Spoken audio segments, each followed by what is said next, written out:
বৈষম্যহীন রাষ্ট্রে যে স্বপ্ন বুকে নিয়ে প্রাণ দিয়েছিলেন আবু সাইদ তা কি পূরণ হয়েছে?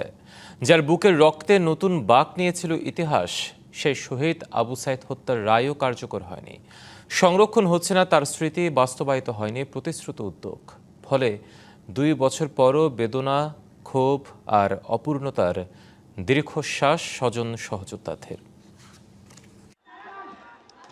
বিস্তৃত বুক, প্রসারিত দুহাত, পুলিশের রাইফেলের সামনে বৈষম্যের বিরুদ্ধে নিরস্ত্র এক তরুণের সাহসী প্রতিবাদ। মুহূর্তেই নিভে যায় আবু সাইদের জীবন প্রদীপ। সেই মুহূর্ত কোটি মানুষের বিবেককে নাড়া দিয়ে সৃষ্টি করে নতুন রাজনৈতিক বাস্তবতা। আওয়ামী লীগ সরকারের পতনের পর দায়িত্ব নেয় অন্তর্বর্তী সরকার। পরে নির্বাচনের মাধ্যমে রাষ্ট্র পরিচালনার দায়িত্ব পায় বিএনপি। এতদিনেও হয়নি কাঙ্ক্ষিত সংস্কার ও বৈষম্যহীন রাষ্ট্র ব্যবস্থার যাত্রা। আদর্শের লড়াই যেন ধীরে ধীরে হারিয়ে যাচ্ছে ক্ষমতার রসায়নে। যতবার আবু সাইদ উন্মোচিত থাকবে, ফেসিবাদ, স্বৈরাচার এই বাংলাদেশে রুখে যাবে, কারণ বুঝতে পারবে আবু সাইদের প্রজন্ম, এটা আবু সাইদের জেনারেশন। আবু সাইদ হত্যা মামলার বিচার নিয়েও আছে ক্ষোভ, হতাশা।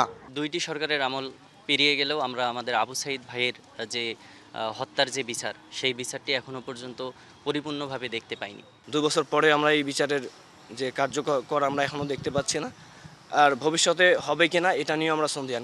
সন্তান হারানোর বেদনা আজও তাড়া করে আবু সাইদের বাবাকে।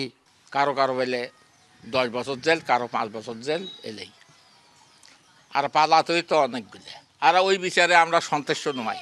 এখন আমরা দিলে দাবি করছে না, বিফল হয়ে গেল।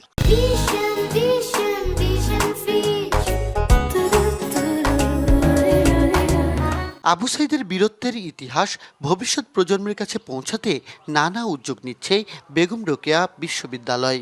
আবু সাইদ কেন্দ্রিক আমাদের বেগম রোকেয়া বিশ্ববিদ্যালয়ে যে আমরা ফুটবল খেলাও চালু করছি, যেটা অলরেডি শুরু হয়েছে।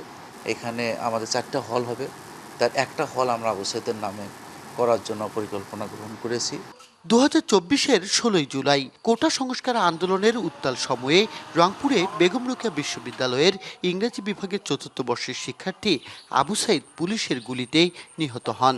তার মৃত্যু শুধু একটি প্রাণহানি ছিল না, হয়ে ওঠে আন্দোলনের স্ফুলিঙ্গ। 2 বছর আগে ঠিক এই দিনেই রংপুরের মাটিতে লেখা হয়েছিল প্রতিবাদ, সাহস আর আত্মত্যাগের এক অবিস্মরণীয় ইতিহাস। কিন্তু শহীদ আবু সাইদের রক্তে জেগে ওঠা সেই প্রশ্ন আজও রয়ে গেছে। বিচার কতদূর, আর বৈষম্যহীন বাংলাদেশের সেই স্বপ্ন কতটা পূর্ণতা পেয়েছে? Majed Masud, DBC news, Pirganj, Rangpur.